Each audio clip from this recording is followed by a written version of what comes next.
God appeared to Abraham at the oaks of Mamre while he was sitting at the entrance of his tent.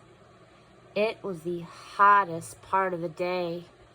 He looked up and saw 3 men standing. He ran from his tent to greet them and bowed before them. He said, "Master, if it please you, stop for a while with your servant. I'll get some water so that you can wash your feet. Rest under this tree.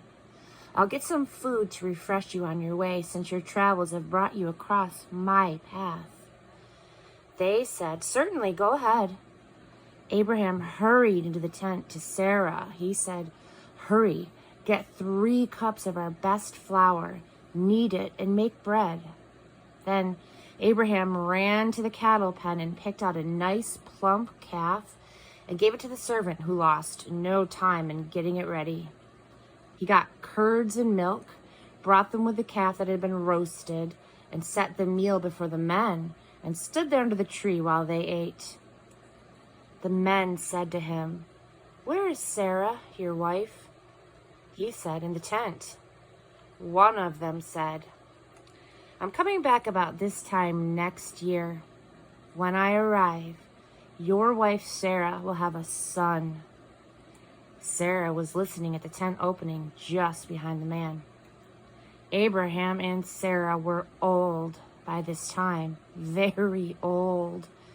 Sarah was far past the age for having babies.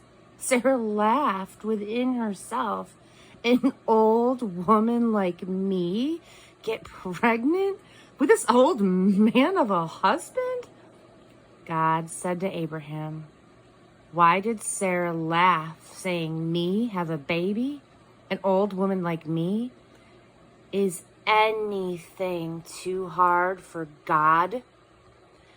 I'll be back about this time next year, and Sarah will have a baby." Sarah lied. She said, "I didn't laugh," because she was afraid. But he said, "Yes, you did. You laughed." When the men got up to leave, they set off for Sodom. Abraham walked with them to say goodbye. Then God said, "Shall I keep back from Abraham what I'm about to do? Abraham is going to become a large and strong nation. All the nations of the world are going to find themselves blessed through him.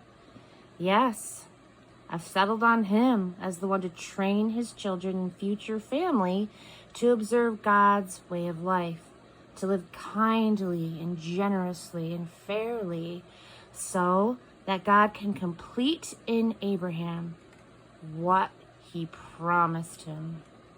God continued, "The cries of the victims in Sodom and Gomorrah are deafening. The sin of those cities is immense. I'm going down to see for myself, to see if what they're doing is as bad as it sounds. Then I'll know." The men set out for Sodom, but Abraham stood in God's path, blocking his way. Abraham confronted him. "Are you serious? Are you planning on getting rid of the good people right along with the bad? Well, what if there are 50 decent people left in the city? Will you lump the good with the bad and get rid of the lot?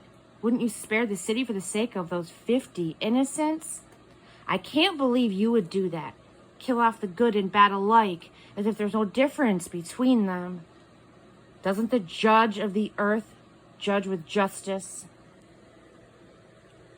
God said, "If I find 50 decent people in the city of Sodom, I will spare the place just for them." Abraham came back. "Do I, a mere mortal, made from a handful of dirt, dare open my mouth again to my master? What if the 50 fall short by 5? Would you destroy the city because of those missing 5? He said, "I won't destroy it if there are 45. Abraham spoke up again. "Well, what if you only find 40? "Neither will I destroy it if it for 40. He said, "Master, please don't be irritated with me. But what if only 30 are found? No, I won't do it if I find 30. He pushed on.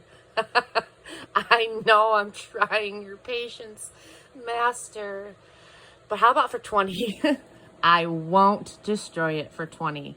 He wouldn't quit. Don't get angry with me, Master. This is the last time. What if you only come up with 10? For the sake of only 10, I won't destroy the city.